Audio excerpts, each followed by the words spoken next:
Oke, selamat sore, selamat berhari Senin lagi Sobat Balcipak. Hari ini sangat menyenangkan sekali. Bukan sekedar menyenangkan, tapi dimana prediksi-prediksi saya kemarin setelah ini nanti akan ada kejutan di matchday kelima di Serie A. Tentu saja AC Milan melawan Napoli. Pokoknya hari ini sangat menyenangkan sekali. Banyak sekali hal-hal yang mau kita bahas, terutama tim-tim besar di Liga Top Eropa minggu ini banyak yang mengalami kekalahan. Jadi tenang aja buat kalian yang fans MU, untuk minggu ini teman kalian banyak di gua. Aman, tenang aja kok, aman.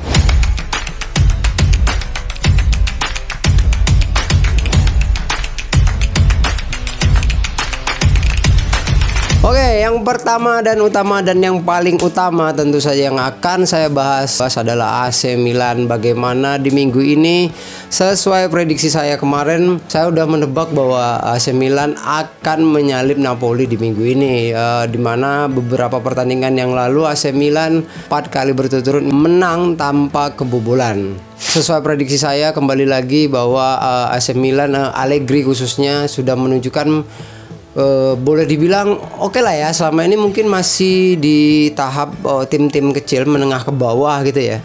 Tapi setelah pertandingan semalam, aduh, makin percaya diri lah minimal, walaupun masih banyak pertandingan-pertandingan yang belum. Minimal sekarang kita udah agak dingin dikit gitu lah ya guys. Jadi berhubung cuaca di Jogja siangnya agak panas, jadi ya nggak ada salahnya kita mulai menuju ke puncak dulu lah ya, biar agak dingin dikit gitu lah.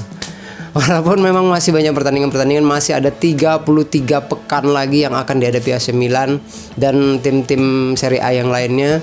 Di musim ini menjadi salah satu kayak tren positif lagi buat penggemar AC Milan, bahwa di musim sebelumnya tidak pada posisinya, bahwa sebelumnya AC Milan berada di Eropa terus minimal dan mendapatkan 1 Scudetto, tapi di musim kemarin AC Milan berada di peringkat 8. Jadi analisis yang akan saya bahas adalah bagaimana perkembangan setiap minggunya permainan AC Milan di bawah tangan Opa Allegri. Terus lagi dan lagi yang patut kita acungi 3 jempol, 4 atau 5 jempol, yaitu kembali lagi Christian Pulisic membuktikan dalam 5 pertandingan terakhir dia mempunyai beberapa kontribusi gol maupun assist.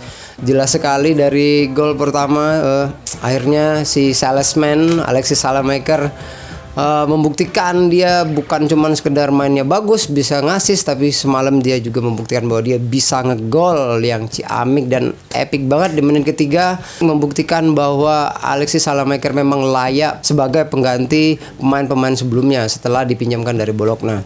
Apresiasi selanjutnya masih di lini tengah, tentu saja pemain muda kita yaitu Luka Modric. Wah, makin hari ini makin gokil ya, 90 menit main dia banyak banget kontribusi di situ. Ada Adrien Rabiot dan Fofana yang masih menjadi kepercayaannya Allegri.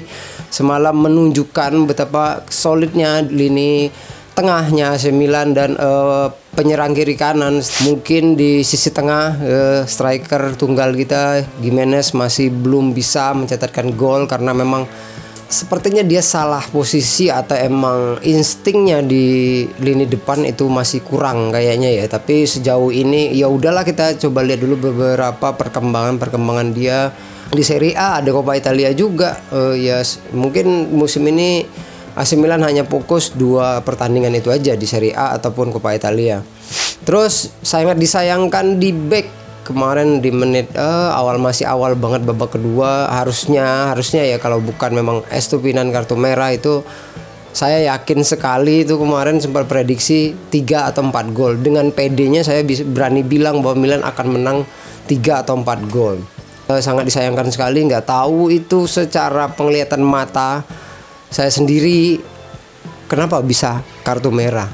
Kayaknya emang Serie A ini selalu ada kayak sentimental terhadap AC Milan. Ketika AC Milan main ini ada aja gitu loh yang kontroversial.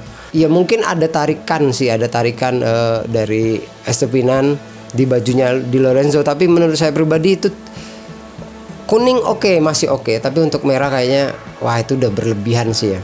Terus turut bahagia juga seorang Rafael Leao akhirnya kembali merumput Dan ada meme-nya lucu banget itu, kayak ada lari maraton di mana 7 pemain Napoli mengejar seorang Rafael Leao, tapi ya berhasil dihentikan sih, wajar. Karena mungkin ada kayak traumatis buat Napoli. Beberapa pertandingan ke belakang Leao itu menunjukkan beberapa dribbling dan akhirnya tercipta gol terakhir itu yang 4-0 itu, ya itu parah sih. Itu semuanya dari Rafael Leao.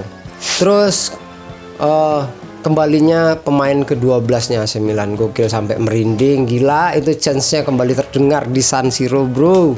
Curva Sud Milano akhirnya kembali lagi untuk menyaksikan, mendukung setelah beberapa sejauh musim ini berjalan. Curva Sud Milano tidak bisa menemani kecuali di kandang ya. Berita yang sangat menyenangkan sekali, bahkan Mike Maignan itu membuat suatu pernyataan di Instastory-nya bahwa seperti kayak ada yang kurang gitu loh kalau nggak ada yang mereka. Ya dimanapun siapapun akan membutuhkan sosok pemain ke-12 ini, sudah pasti. Overall oke, sangat menyenangkan sekali. Sampai saya bingung mau bahas AC Milan kayak gimana lagi. Ya intinya ya udahlah ya, udah. Semoga sejauh ini semakin konsisten. Allegri juga semakin menemukan teori permainannya, dan tinggal lagi kekurangannya, yaitu tadi mau tidak mau, dengan walaupun jam terbang permainan cuman hanya di 2 liga, tapi setidaknya AC Milan punya backup yang setara. Misalnya di kayak Estupinan mengalami kartu merah, semalam Bartesaghi berperan menggantikan. Itu ya lumayan membackup sih, tapi secara pengalaman masih terlihat sekali Bartesaghi belum terlalu menonjol gitu ya. Oke, untuk di depan mungkin PR-nya yaitu tadi kita akan mencari mungkin di bursa transfer Januari bagaimana bisa menggantikan sosok si Gimenez, karena Gimenez kewalahan sepertinya masih belum menemukan gimana permainannya di AC Milan. Selain itu juga ada Christopher Nkunku yang semalam tidak dimainkan, sama Ricci tidak dimainkan. Ya udahlah ya, mau gimana lagi. Pokoknya sejauh ini sangat puas dengan penampilan AC Milan. Kalau tidak kartu merah mungkin AC Milan bisa menambah gol dan menang lebih besar lagi. Oke, next, seperti biasa setelah membahas AC Milan saya akan membahas beberapa pertandingan besar lainnya, karena minggu ini banyak sekali tim besar yang bermain. Yang saya tonton ya, yang saya ingat dan yang saya akan bahas, yaitu pertama Derby Madrid. Itu seru sekali, gila atmosfernya, crowdnya kayak gimana, permainnya gila. Terus ada si Julian Alvarez yang jadi man of the match, tendangan bebasnya, golnya, wah gila, keren sekali. Akhirnya Real Madrid tumbang setelah berapa ya, 6 pertandingan. Terus menyusul sekarang Barcelona berada di peringkat pertama. Sangat seru sekali. Barcelona juga menang kemarin, comebacknya Lamine Yamal memberikan kontribusi dan akhirnya menang 2-1. Terus di Liga Inggris akhirnya beberapa tim besar Inggris kalah.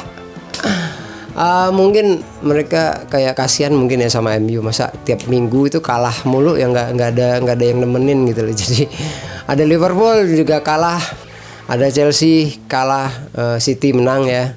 Terus Arsenal juga dramatis sekali itu lawan Newcastle tadi malam.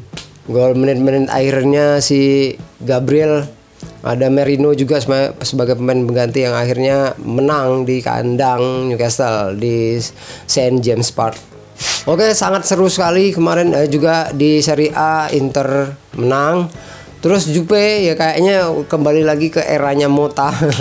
2 pertandingan ini imbang ya kan, dan mereka merasa bangga. Wah, cuman Juventus yang belum kalah. Kalah sekali nggak masalah, setelahnya menang gitu ya, sekali 2 kali nggak masalah, daripada imbang terus-terusan poinnya cuma 1 doang. Roma juga ini menjadi pesaing di 4 besar. Nanti yang masih agak belum menonjol, belum kelihatan sama sekali, ini baru Lazio sebagai tim besar juga hilang. Bologna kemarin imbang di tangan bocilnya AC Milan, Francesco Camarda akhirnya mencetak gol di Serie A.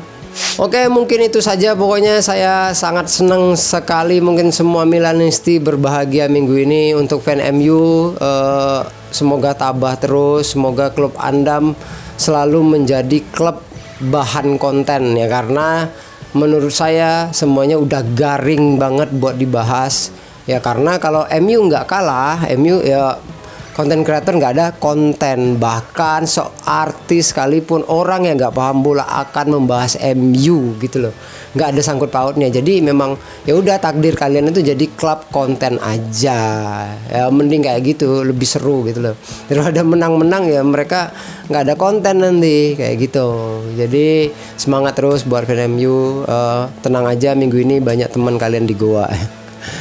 Oke, besok masih ada UEFA Champions League di match day kedua, bisa disaksikan mulai dari Selasa, Rabu sampai Kamis kayaknya. Oke, itu aja untuk pembahasan minggu ini. Salam Balcipak. Ciao.